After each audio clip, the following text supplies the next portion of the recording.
You're a student, wide-eyed, watching from the sidelines, idolizing someone you've never truly met.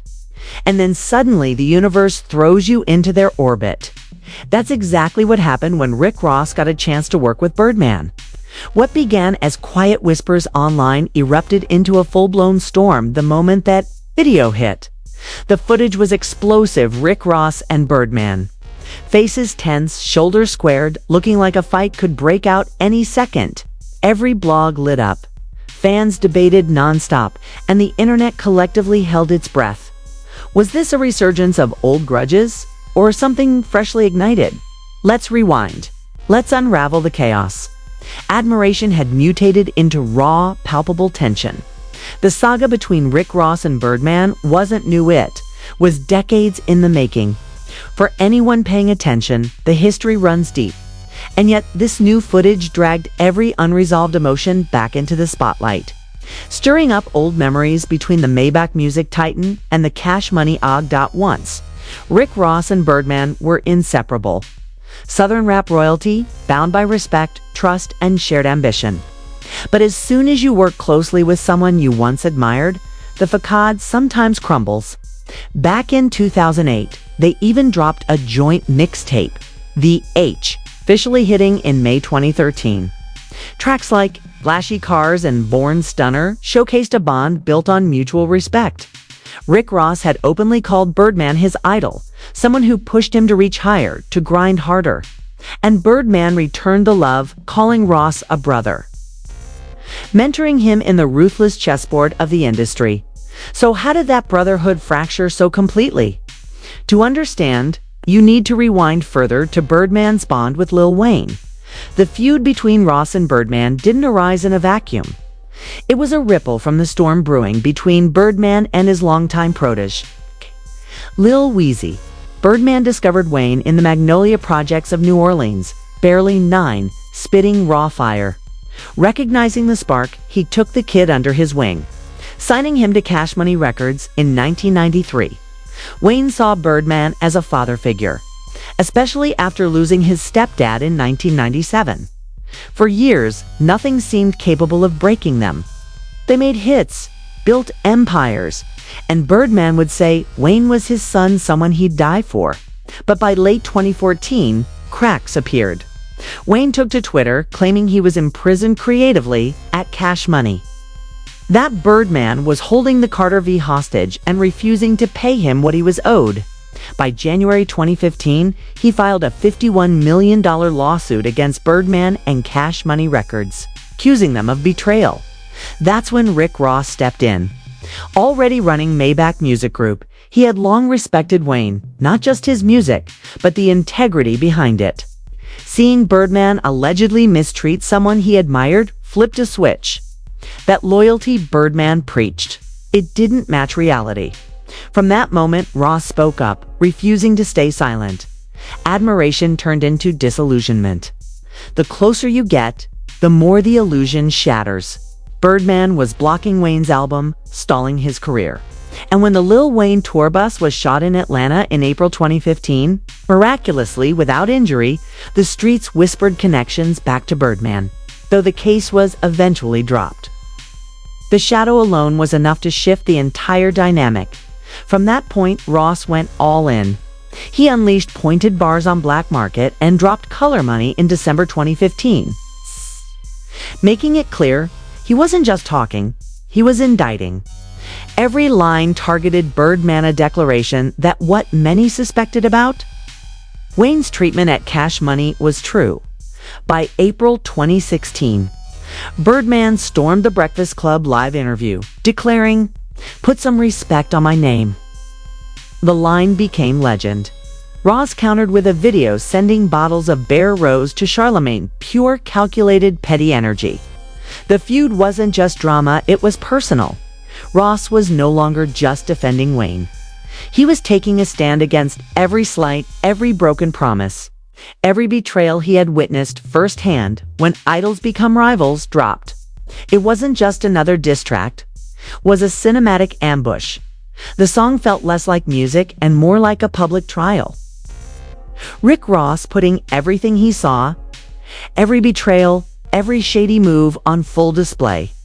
Each line was razor-sharp, dripping with truth, and delivered with a precision that left listeners gripping their seats. This wasn't clout-chasing or stirring internet chatter, it was about reckoning. In interviews, Ross didn't call it a diss track. He called it a clean-your-face record, a direct reflection of reality.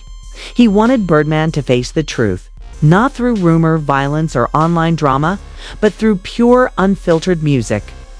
For Ross, it was about accountability, a lesson for anyone watching what happens when loyalty is broken. He made it clear, real bosses don't play games with people's livelihoods. Music living lavishly while starving the ones who built your empire. That's not gangster. That's exploitation. The frustration wasn't just financial, it was moral. Ross argued that if someone helps you rise, you make sure they rise with you. Loyalty, respect, the code. And Birdman had shattered it. At first, Birdman dismissed the track, claiming he wasn't about public disputes and preferred to focus on business.com, unbothered, in control. But by October 2017, the storm broke. He went on Instagram Live, a nearly 10-minute rant, veiled threats slipping through his words.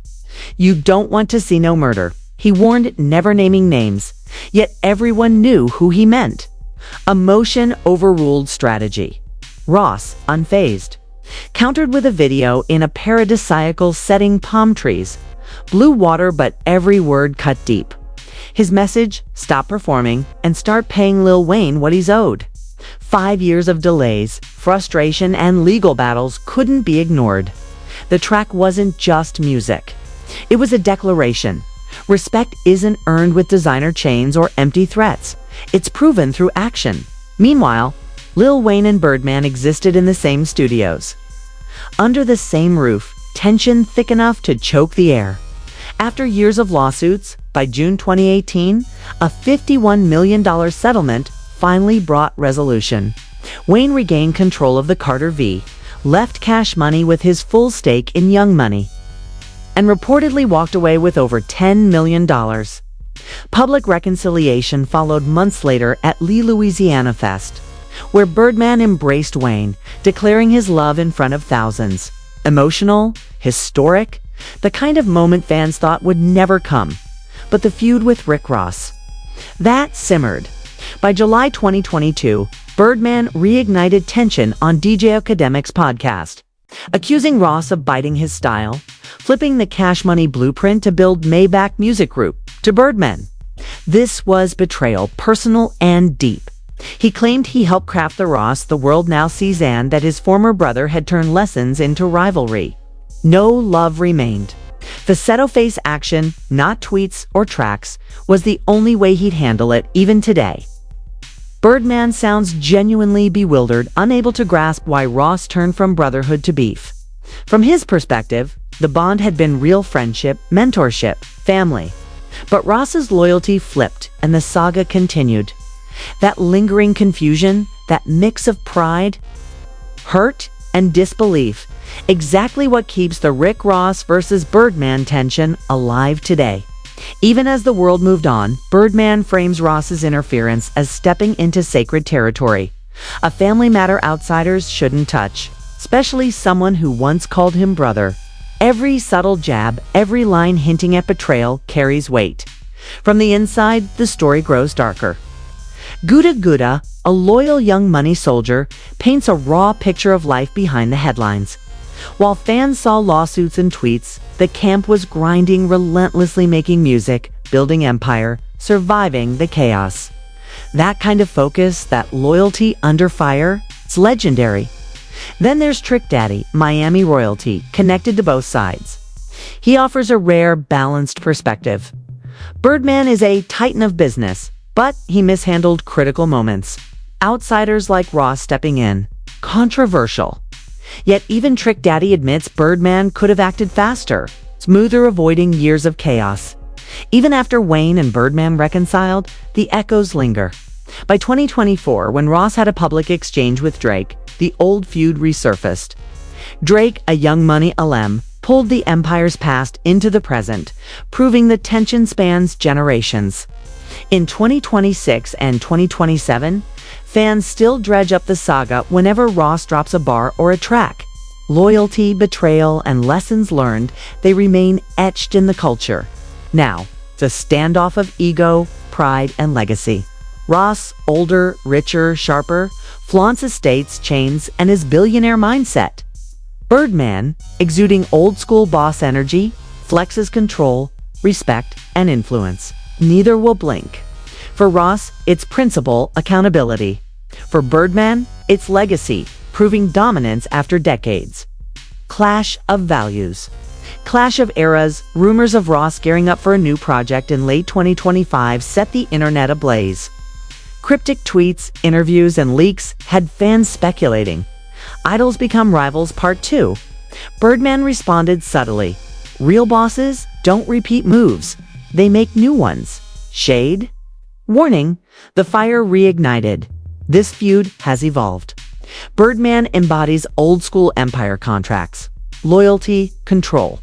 Ross represents new age ownership, accountability, artists speaking up. Their clash is generational. A battle over what it means to be a boss today. Reconciliation, not in sight.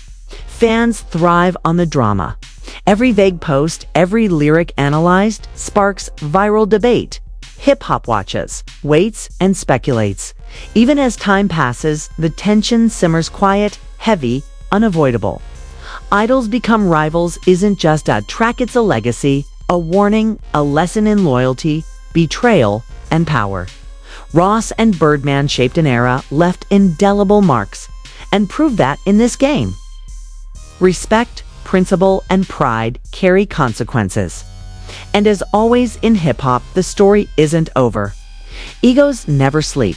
If you're hooked on this saga, don't miss a beat. Hit like, subscribe, and share this breakdown. Drop your thoughts in the comments. Are you Team Rick Ross or Team Birdman? Your take could spark the next debate. Stay tuned, because in hip-hop, the story never really ends. Never really ends.